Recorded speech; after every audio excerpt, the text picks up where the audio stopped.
We'll start with the lecture. I will share the screen now.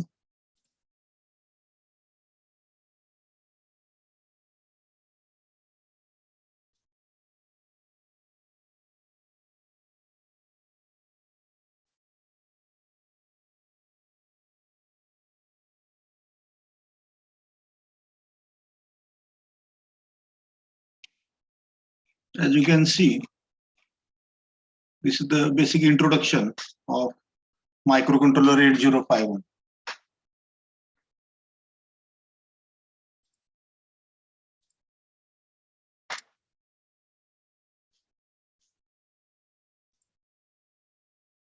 So here they are given. What is a microcontroller? A microcontroller is a programmable digital processor with necessary peripherals. Okay, both microcontrollers and microprocessors are complex sequential digital circuits meant to carry out the job according to the program or the instructions. Sometimes analog input-output interface makes a part of the microcontroller circuit of mixed mode, that is both analog and digital nature. A microcontroller can be compared to a Swiss knife with multiple functions incorporated in the same IC. Okay. Then microprocessor versus microcontroller. That is comparison we have discussed. A microprocessor requires external memory for programming or for data storage. Instruction execution requires movement of data from external memory to the microprocessor or vice versa. Usually microprocessors have good computing power and they have higher clock speed compared to the microcontroller, that we can say. A microcontroller has required on-chip memory associated with peripherals. Okay, this is a big difference between microprocessor and microcontroller. It has inbuilt or on-chip memory with peripherals. A microcontroller can be thought of as a microprocessor with all the inbuilt peripherals. So that is nothing but a microcontroller.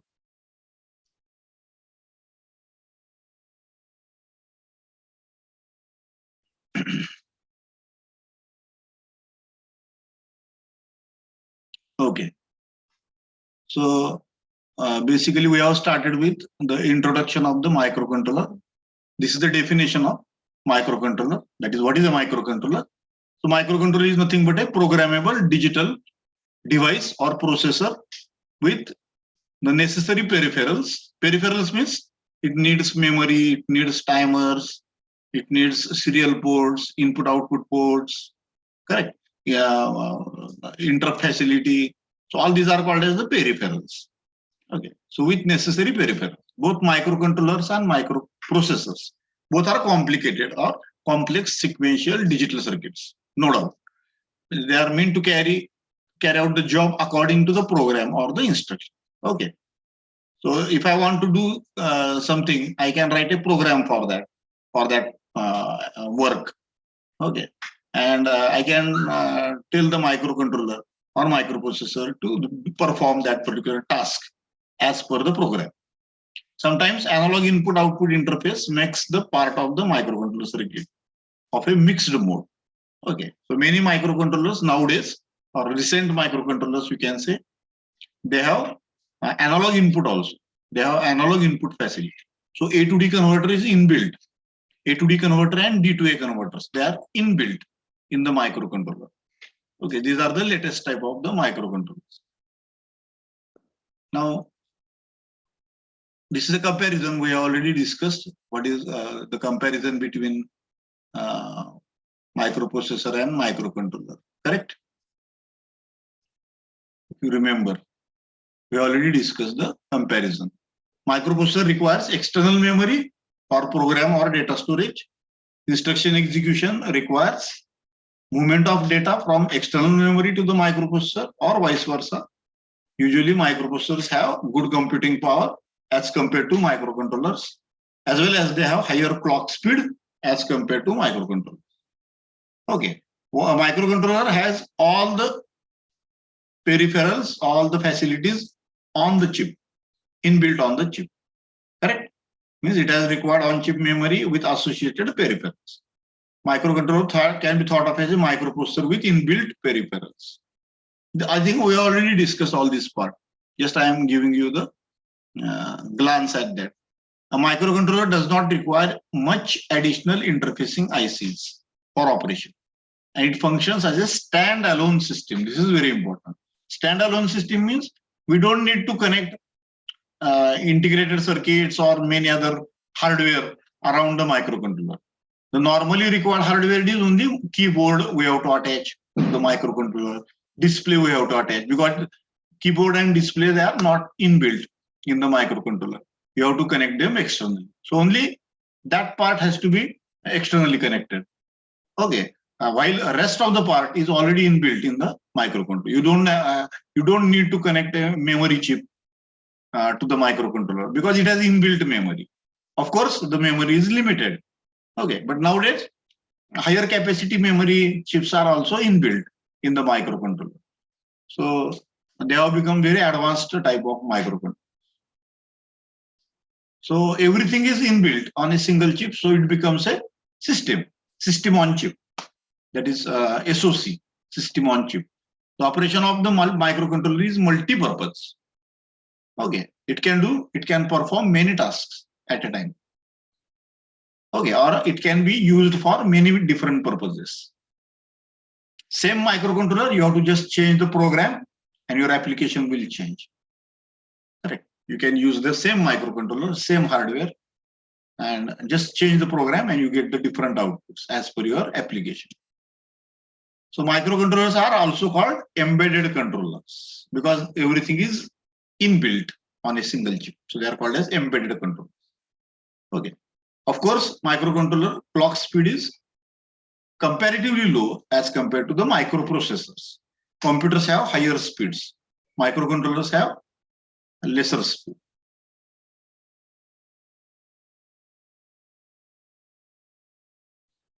Now, this is the classification of the microcontrollers. Okay, you can see Intel in 1971, they developed the first microcontroller, 4-bit microcontroller. That was 4004. In 1976, they built 8-bit microcontroller, 8048. Correct. And Intel 8031 was a ROM-less version, 8-bit version, without ROM memory on the chip. Intel 8051, that you can see, 4th number, which is a 8-bit mask ROM. Okay. So this was in 1980. So the first microcontroller 8051, which was widely used and still it is used in the market, has been developed by the Intel Corporation right back in 1980. So it is a very important microcontroller. After that, in 1985, you can see another company called Microchip came into the market and they developed their own microcontroller, what's called as PIC, PIC, PIC series they call it as. Correct. That was in 1985. And in 1982, you can see Intel again developed the higher version, that is 16-bit version of the microcontroller.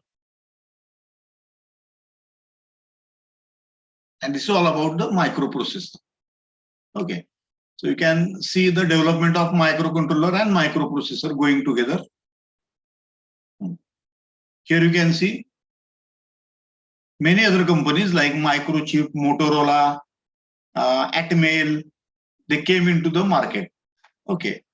And they took the hardware, that is the architecture of the 8051. Okay, all these microcontrollers, they have the same architecture of 8051, except Microchip PIC microcontroller. It has its own architecture, you can say. Motorola 68HC11, that is also having its own architecture. Okay. So own architecture means architecture of the Intel chip is not same as the architecture of the microchip or Motorola chip. Okay, they are different.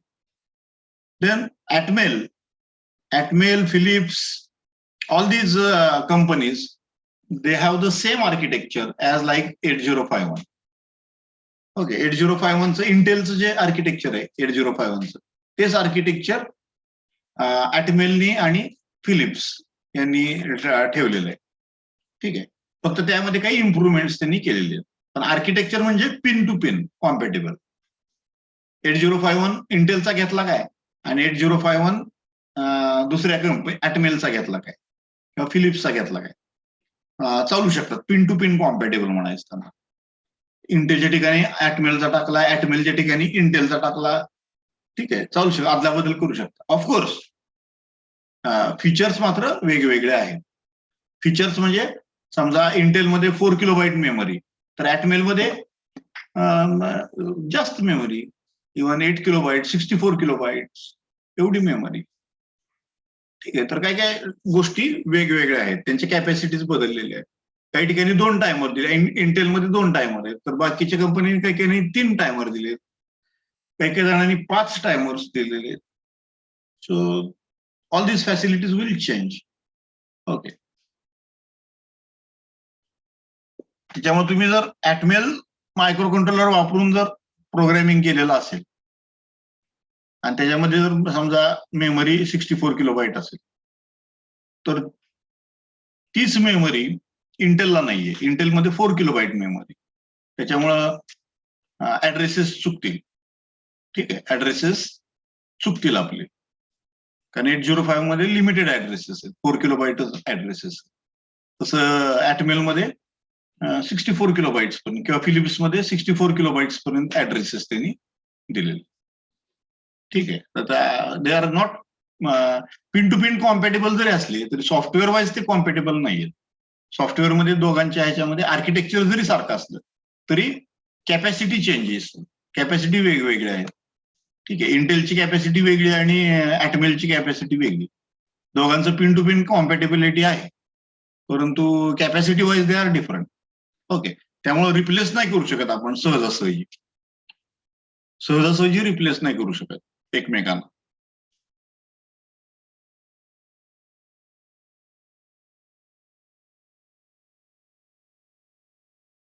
हा, इथे 8051 family तुम्हाला दिसते.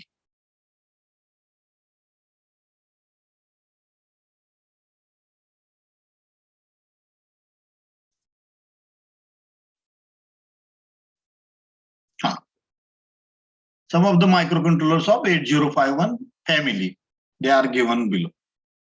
बघा, त्याच्यामध्ये आपल्याला दिसतंय पहिला device आहे तो 8031. त्याच्यामध्ये ऑन चिप मेमरी किती म्हणजे RAM, on chip data memory याचा अर्थ रॅम, आणि ऑन चिप प्रोग्राम मेमरी याचा अर्थ रॉम. हे लक्षात ठेवा. रॅम मेमरी 128 बाईट आहे, रॉमलेस व्हर्जन आहे 8031. त्याच्यामध्ये रॉम नाहीये. 2 टायमर्स, काउंटर्स, 5 इंटरप्ट्स आणि एक सिरियल कम्युनिकेशनसाठी एक इनपुट आउटपुट पोर्ट. ठीक आहे, एवढे फॅसिलिटी दिलेल्या आहेत. 8032 मध्ये काय काय चेंज केलेलं आहे? 8032 मध्ये बघा 256 बाईट मेमरी म्हणजे रॅम मेमरी वाढवली, दुप्पट केली.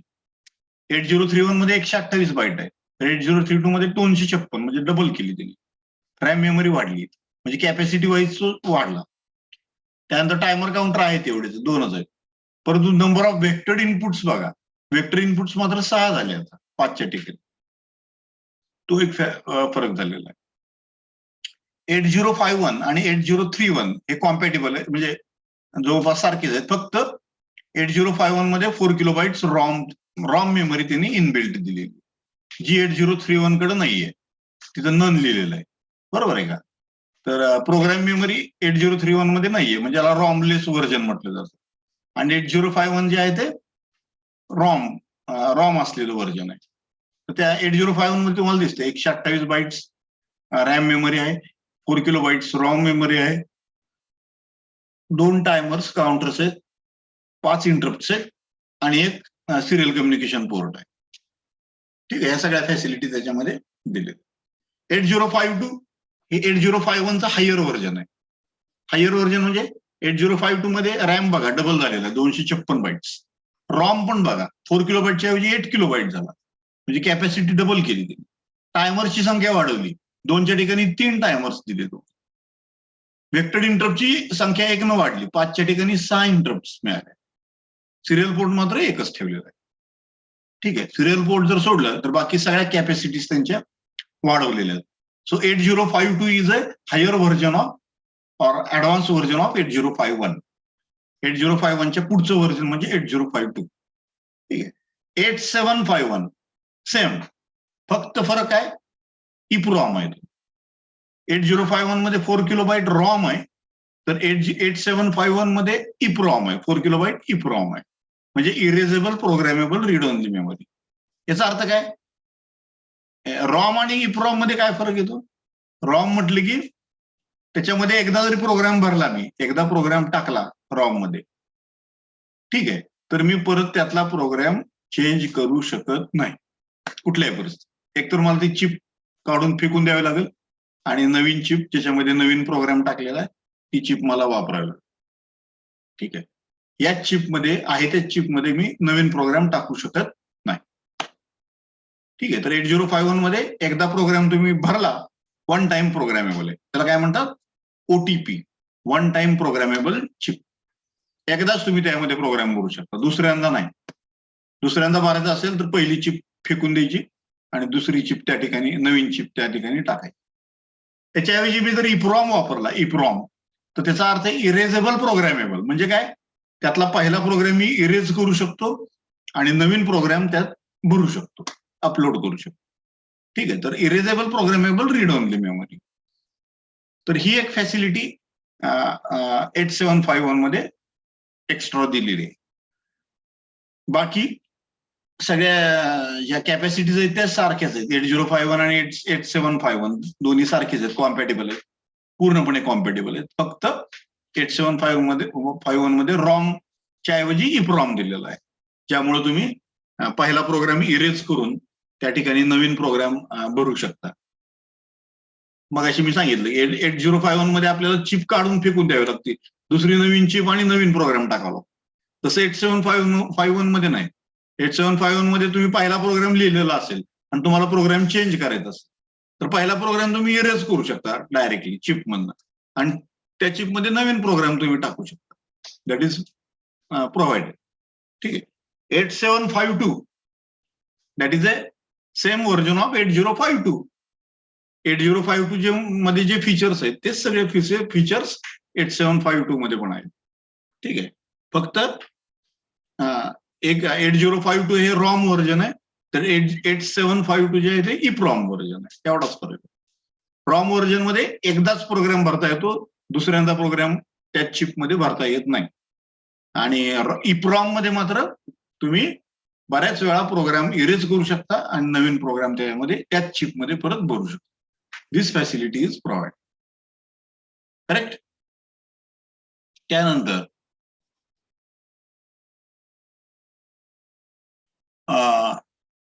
ॲटमेल कंपनीचा 89C51 खालून दुसरा दिसतोय बघा, तो खालून दुसरा 89C51 80 लिहिलेलं आहे. 80चा अर्थ ॲटमेल. ॲटमेल ही कंपनी. ठीक आहे, त्यांनी सेम आर्किटेक्चर 8051च आर्किटेक्चर वापरलेलं आहे, फक्त काही फॅसिलिटी त्यांनी जास्त वेगळ्या दिलेल्या. बघा, त्यांच्यामध्ये 128 बाईट रॅम आहे, तो आहे तेवढाच आहे. 4 किलोबाईट फ्लॅश मेमरी दिलेली. आता फ्लॅश मेमरी आणि इप्रॉम मध्ये पण फरक आहे. फ्लॅश मेमरी ही इरेजेबल प्रोग्रामेबल आहेच आहे, प्रश्नच नाही. परंतु इप्रॉम मध्ये जे आहे, इप्रॉम व्हर्जन जे आहे त्याच्यामध्ये इरेज जर करायचा असेल प्रोग्राम आपल्याला, पहिला प्रोग्राम, तर त्यासाठी अल्ट्राव्हायोलेट सोर्स लागतो, लाईट सोर्स लागतो. आणि अल्ट्राव्हायोलेट लाईट सोर्सच्या खाली ती चिप ठेवावी लागते, मग त्यामधला पहिला प्रोग्राम इरेज केला जातो. ठीक आहे, आणि प्रोग्रामिंग त्याच्यामध्ये नवीन प्रोग्राम टाकण्यासाठी आपल्याला प्रोग्रॅमर लागतो. प्रोग्रॅमरच्या सहाय्यानं आपण त्याच्यामध्ये नवीन प्रोग्राम भरू शकतो. ठीक आहे, तर इरेज करायचा असेल तर अल्ट्राव्हायोलेट सोर्स लागतो आणि प्रोग्राम करायचा असेल तर इलेक्ट्रिकल प्रोग्रामर त्याला लागतो. त्याच्या सहाय्याने तुम्ही इरेजेबल प्रोग्रामेबल करू शकता. पण फ्लॅश मेमरीमध्ये कसं आहे, फ्लॅश मेमरीचा फायदा एवढाच आहे की त्याला इरेज करायला अल्ट्राव्हायोलेट सोर्सची गरज नाही, इलेक्ट्रिकली इरेजेबल आहेत ह्या चिप्स. ठीक आहे, त्या ॲटमेलनी कसलं व्हर्जन काढलेलं आहे तर इलेक्ट्रिकली इरेजेबल प्रोग्रामेबल. म्हणजे EEPROM, नुसतं EPROM नाही, EEPROM. EEPROMचा अर्थ काय? Erasable, electrically erasable programmable read only memory. Electrically erasable हे फार महत्वाचं आहे. अल्ट्राव्हायलेट इरेजेबल नाही. अल्ट्राव्हायलेट म्हटलं की तुम्हाला परत चिप काढावी लागते.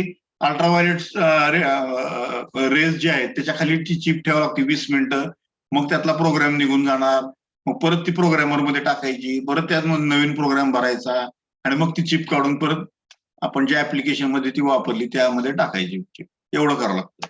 तसं फ्लॅश मेमरीचं नाही. फ्लॅश मेमरीला तुम्ही त्याला इन सिस्टीम प्रोग्रामिंग पण फॅसिलिटी दिलेली सध्याच्या चिप्सला. इन सिस्टीम प्रोग्रामिंग म्हणजे चिप बाजूला काढायची गरज नाही तुम्हाला, आहे त्याच ऍप्लिकेशन मध्ये चिप ठेवून तुम्ही त्याच्यामध्ये पहिला प्रोग्राम इरेज करून नवीन प्रोग्राम त्याच्यामध्ये टाकू शकता. ठीक आहे, म्हणजे चिप काढायची सुद्धा आवश्यकता नाही. EEPROM मध्ये मात्र आपल्याला चिप काढावी लागते, कारण आपल्याला अल्ट्राव्हायलेट सोर्सच्या खाली ती चिप ठेवावी लागते इरेज करण्यासाठी. पहिला प्रोग्राम जो लिहिलेला आहे तो इरेज करण्यासाठी आपल्याला अल्ट्राव्हायलेट सोर्स लागतो आणि त्याच्या खाली ती चिप टाकावी. ठीक आहे, तसं फ्लॅश मेमरीमध्ये कसं आहे फॅसिलिटी, तुम्हाला चिप काढायची आवश्यकता नाही, इलेक्ट्रिकली इरेजेबल आहे ती, अल्ट्राव्हायलेट सोर्सची गरज नाही. तुम्ही इरेज म्हटलं की चिप पूर्ण इरेज होती, त्यातला पहिला डेटा निघून जातो, पहिला प्रोग्राम निघून जातो, त्या ठिकाणी तुम्ही नवीन प्रोग्राम परत त्यामध्ये लोड करू शकता. ठीक आहे, स्टोअर करू शकता. So that is advantage of the Atmel chip. I think it is clear. काही डाऊट असल्याचं कारण नाही. आणि 89C52 हायर व्हर्जन, जसं 8051चं 8052 हायर व्हर्जन आहे, 8751चं 8752 हायर व्हर्जन आहे, तसंच 89C51चं हायर व्हर्जन 89C52. ठीक आहे, ह्याच्यामध्ये तुम्हाला दिसतंय की सेम आहे, काही फरक नाही, फक्त फ्लॅश मेमरी तुम्हाला दिलेली. फ्लॅश मेमरीचा अर्थ काय? Electrically erasable programmable read only memory. ठीक आहे, इलेक्ट्रिकली आपण त्यातला डेटा इरेज करू शकतो आणि प्रोग्राम करू शकतो, नवीन प्रोग्राम त्याच्यामध्ये टाकू शकतो, नवीन डेटा त्याच्यामध्ये टाकू शकतो. तर ही झाले फॅमिली मेंबर्स, हे सुद्धा आपल्याला माहित असले पाहिजे. याच्यामध्ये कंपॅरिझन विचारलं जातं बऱ्याच वेळा कंपॅरिझन बिटवीन 8051, 8751, 8951, करेक्ट, किंवा कंपॅरिझन बिटवीन 8031, 8051, 8951 यांचं कंपॅरिझन. तर आपल्याला हे माहित असलं पाहिजे, हा जो टेबल आहे हा आपल्याला क्लिअर माहित असला पाहिजे.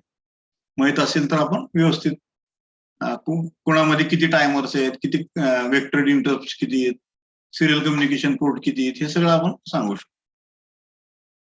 ठीक आहे, आता या सगळ्या चिपमध्ये एक कॉमन आहे, ते म्हणजे सिरियल कम्युनिकेशन पोर्ट एकच आहे, फुल डिप्लेक्स IO. फुल डिप्लेक्स IO म्हणजे सिरियल कम्युनिकेशन पोर्ट, जिथनं आपण सिरियली डेटा बाहेर पाठवू शकतो आणि सिरियली डेटा इनपुट करू शकतो, असं एकच पोर्ट आहे. ठीक आहे, I think it is clear. हे फीचर्स पण आपण बघितलेले आहेत, मला वाटतं मी सगळं लिहून दिलेले होते फीचर्स काय काय ते. It is 8-bit micro controller, 8-bit CPU आहे त्याचा प्रोग्राम काउंटर मात्र 16-bit आहे. ठीक आहे, प्रोग्राम काउंटर म्हणजे काय ते आपण बघू.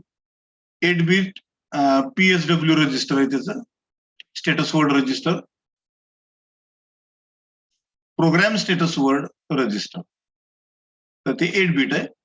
8-bit स्टॅक पॉइंटर आहे. हे काय एक्झॅक्टली ते आपण सगळं बघणार आहे, फक्त आपल्याला हे काय काय आहे त्याच्यामध्ये एवढं माहित असतं, वैशिष्ट्य काय काय आहेत.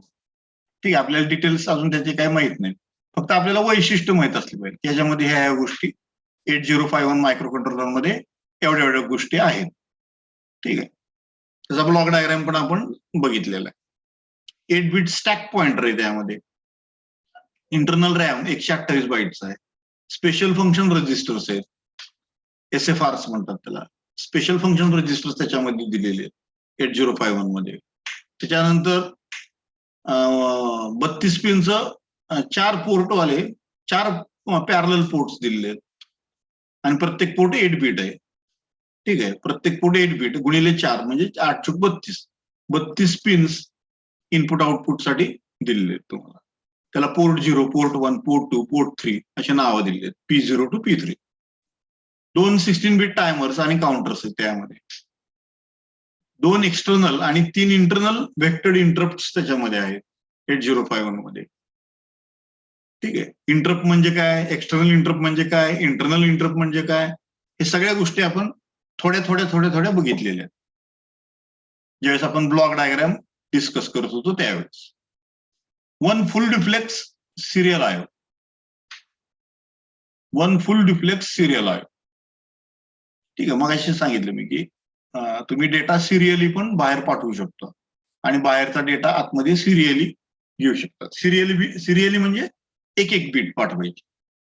आता डेटा समजा तुमचा असा असेल 101010, तर मी डेटा पाठवताना पहिल्यांदा 1 पाठवणार, नंतर 0 पाठवणार, नंतर 1 पाठवणार, नंतर 0 पाठवणार.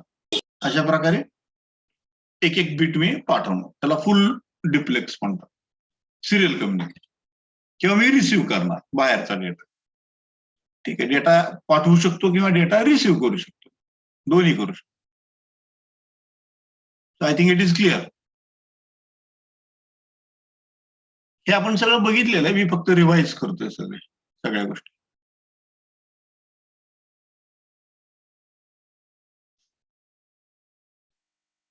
हा, आता हा झाला इंटरनल ब्लॉक डायग्राम. हा आहे तो इंटरनल ब्लॉक डायग्राम. तेव्हा इथं दिसतंय सगळं तुम्हाला.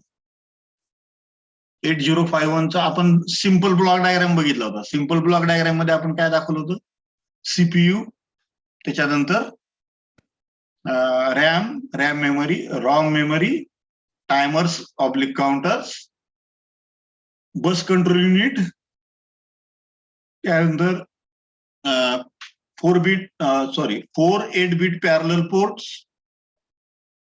एक सिरियल कम्युनिकेशन पोर्ट आणि एक टायमर काउंटर आपण दाखवले. बरोबर आहे का? एवढ्या गोष्टी आणि सिस्टीम बस, हे सगळे एकमेकाला कनेक्टेड आहेत, मायक्रो प्रोसेसरला कनेक्टेड आहेत. आणि कसे कनेक्ट केलेत तर ह्याच्या साह्यानं, बसच्या साह्यानं ते कनेक्ट केलेले आहेत एकमेकाला. कोणत्या बसेस आहेत सिस्टीम बसमध्ये? ऍड्रेस बस, डेटा बस आणि कंट्रोल बस, असे 3 बसेस त्याच्यामध्ये आहेत. बरोबर आहे. ऍड्रेस बस कशासाठी? आयडेंटिफाय करण्यासाठी डिव्हाइसला.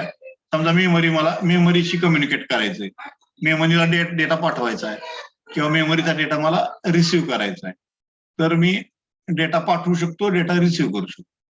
ठीक आहे. तर डेटा मला त्या मेमरीला अगोदर आयडेंटिफाय करावं लागेल. बरोबर आहे. मग त्या कोणत्या मेमरी पेजवरनं डेटा घ्यायचा आहे ते मला अगोदर ऍड्रेस त्याचा पाठवावा लागेल. ओके. तर मेमरी म्हणजे मी सांगितलं तुम्हाला पुस्तक म्हणजे मेमरी, रीड ओनली मेमरी, आणि वही म्हणजे रॅम मेमरी. ठीक आहे. पुस्तकातनं आपण फक्त वाचू शकतो, लिहू शकत नाही.